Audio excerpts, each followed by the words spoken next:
ছোৱালীৰ পৰা ল'ৰা হোৱালৈ গুৱাহাটীৰ ফিকুৰ অনন্য যাত্ৰা। বিশাখা হৈ জন্ম লৈ অৱশেষত মই হলোগৈ ফিকু। যদিও ছোৱালী হৈ জন্ম লৈছিলোঁ তথাপি মনটো আছিল ল'ৰাৰ দৰে। আত্মবিশ্বাসী পৰিচয় সকলোৰে বিশাখাৰ পৰা ফিকু হোৱাৰ এই কাহিনীয়ে তাকেই কৈ যায়। গুৱাহাটীৰ ফিকু বসুমতাৰীৰ প্ৰেৰণাদায়ক কাহিনী এয়া। এজনী ছোৱালী হৈ জন্ম লৈছিল ফিকুৱে, পৰিয়ালে নাম দিছিল বিশাখা। क्योंकि मोर ड्रेसिंग वगैरह ছোৱালী পিন্ধিলে মই আনকমফৰ্টেবল হৈ যাওঁ বাট মই 11 এপ্ৰক্স 12 ত শিওৰ হৈছোঁ যে মোৰ ফিলিংছটো মোৰ বডিটো সোল লগত মিছমেচ হয়। আচ্ছা। Then I come out. কিন্তু বিশাখাই ছোৱালী হৈও ল'ৰা হৈহে থাকিবলৈ ভাল পাইছিল। সেইবাবেই বহু কষ্ট আৰু ধৈৰ্যৰ পাছত অৱশেষত বিশাখাই নিজকে সলনি কৰাৰ সিদ্ধান্ত লৈছিল আৰু 24 বছৰ বয়সত কঠিন অস্ত্ৰোপচাৰৰ পাছত বিশাখাৰ পৰা ফিকু হৈ নতুন জীৱন আৰম্ভ কৰিলে।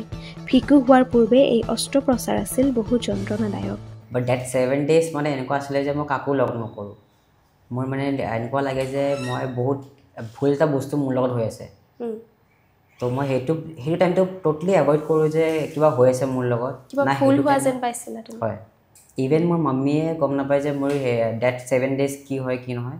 আচ্ছা। মাম্মী গম নাপায়। তাৰপাছত মাম্মী যেতিয়া সোধে মোক তোমাৰ কিবা হৈছে নেকি, প্ৰব্লেম হৈছে নেকি, তো মোক মানে লাজ লাগে কেনেকৈ ক'ম। কিউকি যোনটো বস্তু হ'ব নালাগে সেইটো মোৰ লগত হৈ আছে কিন্তু মই নিবিচাৰোঁ একচুৱেলি।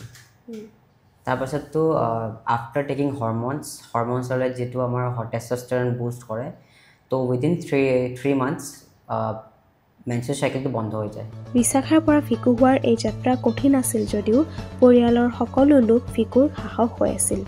এতিয়াও বহুতে বহু কথাই কয় যদিও ফিকুৱে সেইবোৰত কাণ নিদি নিজৰ জীৱনত আগবাঢ়িছে। কাৰণ বিশাখাৰ পৰা ফিকু হৈ আজি সি সুখী। সঁচাকৈ নিজেই নিজক সুখী কৰাৰ সাহস কৰিলে পৃথিৱীৰ আন কোনোৱে আপোনাক দুখী কৰিব নোৱাৰে।